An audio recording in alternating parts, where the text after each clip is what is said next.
Hello friends, welcome to पाठशाला। मैं विशाल पांडे आपका स्वागत करता हूं आज के इस सेशन में। सो आज का सेशन एक्चुअली ये है कि कैसे हम नबार्ड में जो हमारा 1 सितंबर को पेपर है उसमें हम कैसे कट ऑफ को क्लियर करें। तो इस पर्टिकुलर वीडियो में मैं अपना पूरा खुद का एक्सपीरियंस आपके सामने बताऊंगा कैसे मैंने 2021 एंड 2022 दोनों में मेरिट सेक्शन क्लियर किया था। 2021 में मेरे 57 पॉइंट्स कुछ मार्क्स थे और 2022 में मेरे 54 पॉइंट कुछ मार्क्स थे। इस साल कट ऑफ आई थी 54 और जिस साल मेरा 54 था यानी कि 2022 में उस साल कट ऑफ थी 41। और लिटरली ये जो 2022 का जो मैंने पेपर दिया है वो एग्जैक्टली मैंने नोटिफिकेशन उस साल आई थी 17 जुलाई को और पेपर हुआ था आपका 7 सितंबर को। तो ऑलमोस्ट जैसा अभी का सिनेरियो है टोटल वैसा ही सिनेरियो है। तो आने वाले पूरे इस वीडियो में हम डिस्कस करेंगे कैसे हमें इस कम टाइम में मैक्सिमम यूटिलाइज करके पेपर को क्लियर करना है, खासकर फेज 1 फर्स्ट।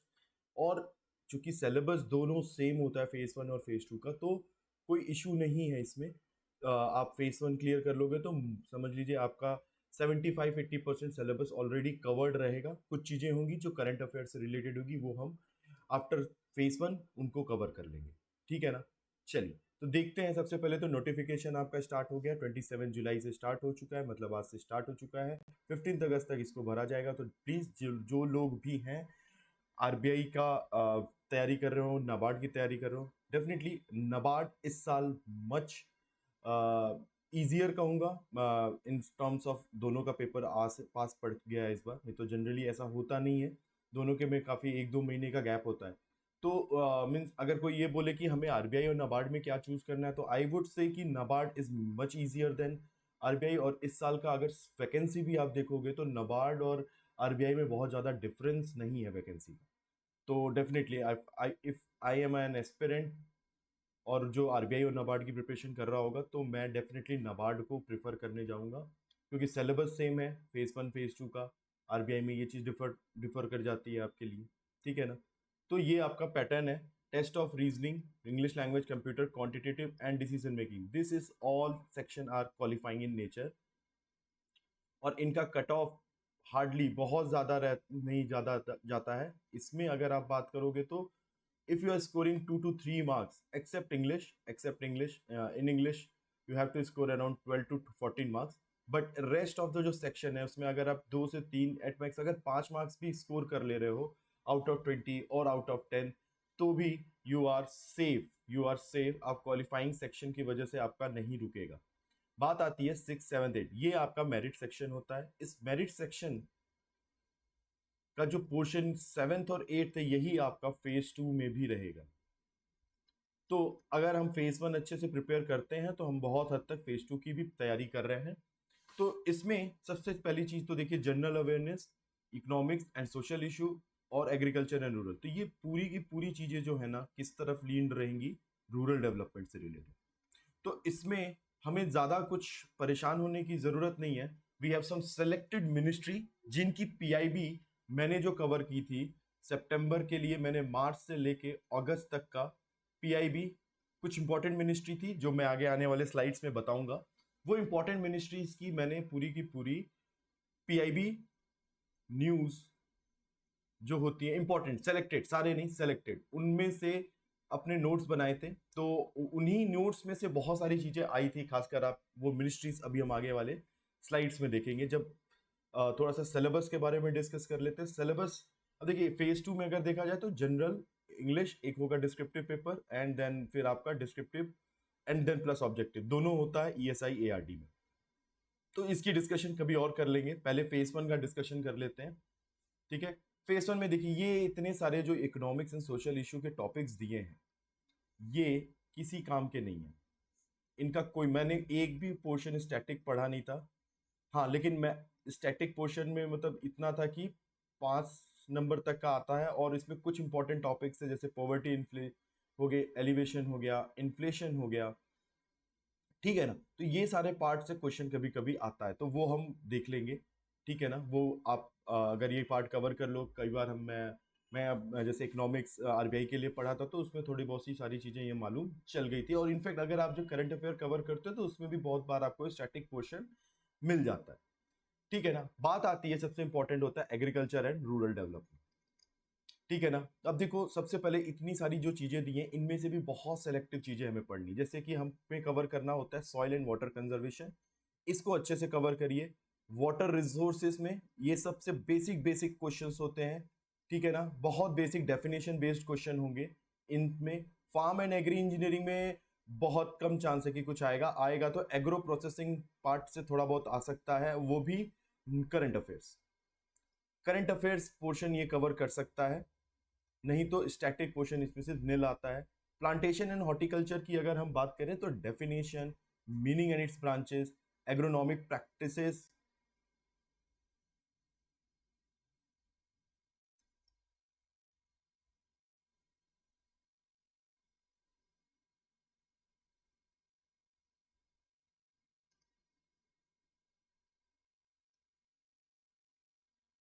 ठीक है ना। जो हमारी ब्रांचेस एग्रोनॉमिक प्रैक्टिसेस हो गए, कुछ इसमें प्रोडक्शन टेक्नोलॉजी इतना ज़्यादा इंपॉर्टेंट नहीं है, लेकिन हॉर्टिकल्चर क्रॉप्स जो है, प्लांटेशन, डिफरेंट टाइप के प्लांटेशन, ये सारी चीज़ें इंपॉर्टेंट है, यहाँ तक इंपॉर्टेंट होता है।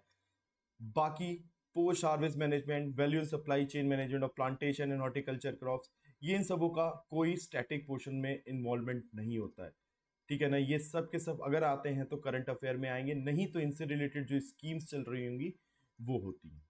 एनिमल हस्बेंड्री इंपॉर्टेंट है, ठीक है ना। इसमें क्या इंपॉर्टेंट है कि एक तो सबसे पहले जो इनके डिफरेंट स्पीसीज होते हैं, ठीक है, जो ब्रीड्स होते हैं, ये सारा इंपॉर्टेंट हो जाता है, ये पार्ट इंपॉर्टेंट होता है ब्रीड्स एनिमल हस्बेंड्री की। अगर बात करें पोल्ट्री की में भी हम बात करें तो इसमें भी आपका जो कॉमन टर्म्स है वो इंपॉर्टेंट हो जाता है।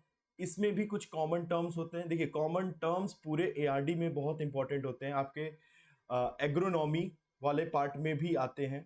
फिर आपका देखिए ये जो सेक्शन है, agronomy, definition, meaning and scope, फिर classification, factor affecting crop production, agro climatic zone, cropping system, ठीक है। ये फिर सीड प्रोडक्शन, सीड प्रोसेसिंग, ये seed production, seed processing important है। सीड विलेज क्या होता है, डेफिनेशन बस जान जाओ वो भी बहुत है, ठीक है ना। Precision farming, system of crop intensification, organic farming, इन सबों का बस बेसिक डेफिनेशन हमको जानना है, we don't have to go into very much in detail, ठीक है ना।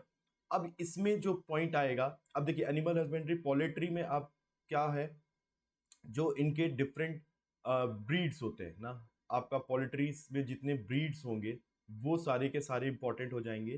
प्लस इनका जो मैनेजमेंट होता है ना, इनको रखने के तरीके, ये सारी चीज़ें जो है वो बहुत इंपॉर्टेंट हो जाती हैं। फेज 1 में चांस से पूछ सकते हैं, बट फेज 2 में हमेशा मतलब ज़्यादा चांसेस है कि फेज 2 में इन्हें पूछा जा सकता है।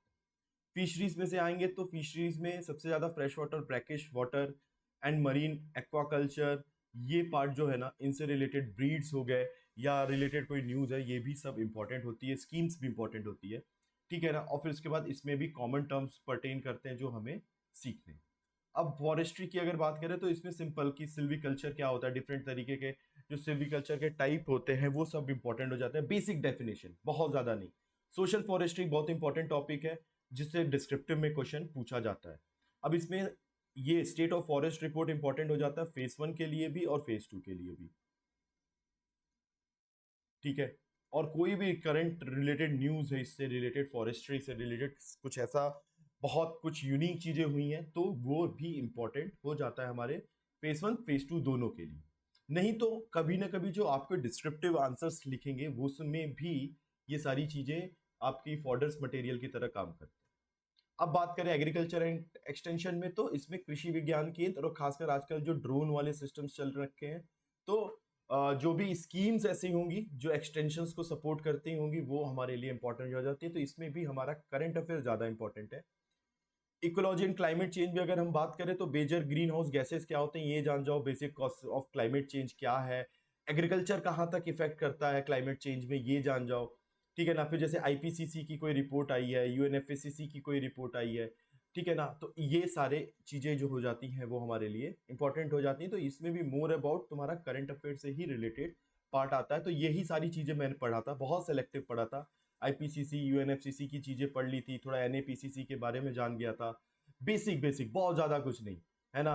यही सारा चीज जाना था। और बहुत ज्यादा फिर क्लाइमेट चेंज का इम्पैक्ट क्या है, तो मतलब जो आपका रेजिलियंट एग्रीकल्चर प्रैक्टिसेस हैं वो इंपॉर्टेंट हो जाती हैं। इससे रिलेटेड एक स्कीम है, वो भी हम देखेंगे, ठीक है ना। और ये जो पूरा पार्ट है, ये पूरा का पूरा part current affair plus schemes plus कोई भी ऐसा रिपोर्ट या डाटा आया हुआ है, वो हमेशा इंपॉर्टेंट हो जाता है for Indian agriculture and allied sectors. इसमें खासकर आपके जो रिपोर्ट्स आ जाती हैं, जैसे कि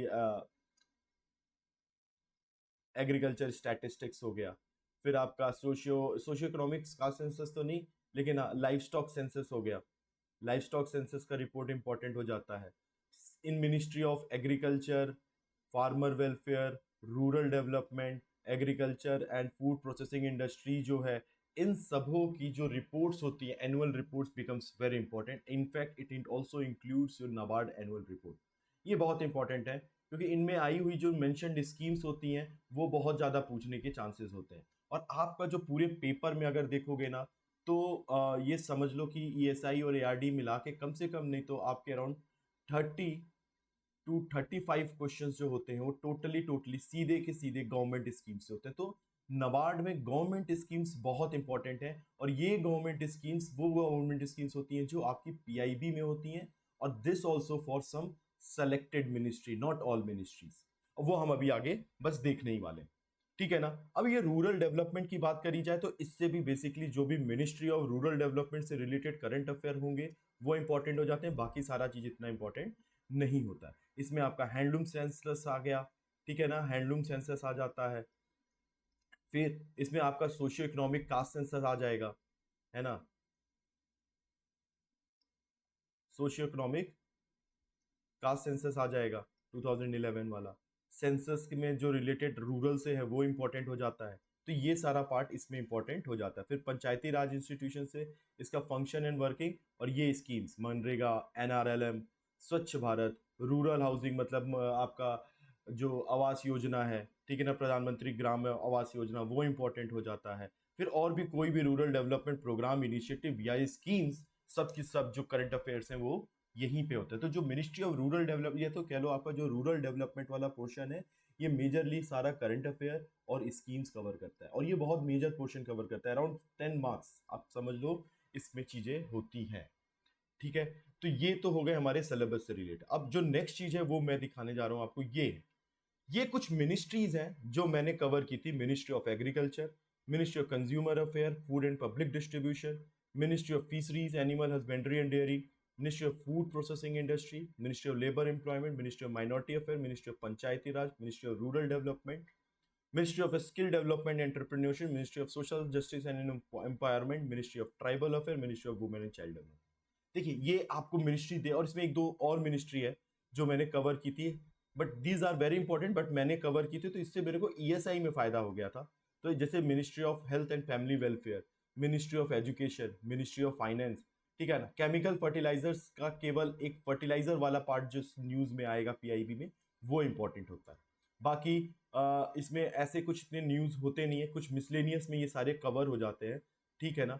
और रिपोर्ट्स में अगर हम बात करें तो सबसे इंपॉर्टेंट रिपोर्ट्स होती है हमारे लिए डब्ल्यूएचओ की कोई रिपोर्ट है, एफएओ की रिपोर्ट हो, आईएमएफ की रिपोर्ट हो, दिस बिकम्स वेरी इंपॉर्टेंट।